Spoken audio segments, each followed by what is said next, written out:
If you are forming an LLC with the hopes of saving money on your taxes, you have to do this one additional step within 75 days of forming your LLC. Hi, I'm Ginny Silver. I'm the founder of the California Entrepreneur Collective and contributing author to Entrepreneur Media. Forming an LLC, a limited liability company, can be an important step for your business. However, forming an LLC does not save you any money on your self-employed taxes unless you do one additional step. Now, this step is not going to be something that fits every single business.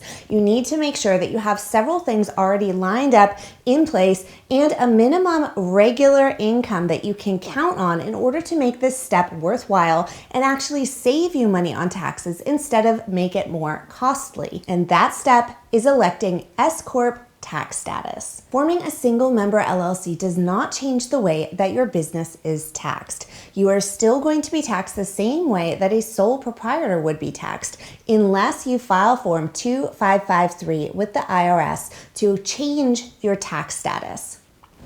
LLCs have the option to elect what is called S Corp taxation status. This means that you're going to be taxed as a corporation instead of as a sole proprietor, pass-through entity. As long as you have a stable and significant regular income, this can provide tens of thousands of dollars worth of tax savings in self-employment tax that you do not have to pay because you have changed the way that you are taxed. However, electing S Corp tax status is a big responsibility. There's additional things you're going to have to set up and maintain and additional costs. So if you're not sure if you're ready for that step, click the link in the description down below for a video where I give you more details on those questions. Now, for those of you who know that you want to be taxed as an S Corp, there is a requirement that you must elect S Corp tax status. This is not something that is automatic with forming an LLC.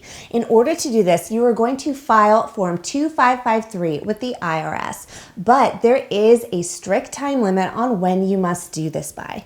The IRS allows you to elect S Corp tax status between a small window of time only in the new tax year. This window of time starts on January 7th and ends promptly on March 21st. For those of you that are opening a brand new business, the IRS allows you to file Form 2553 and declare S Corp tax status within 75 days of formation.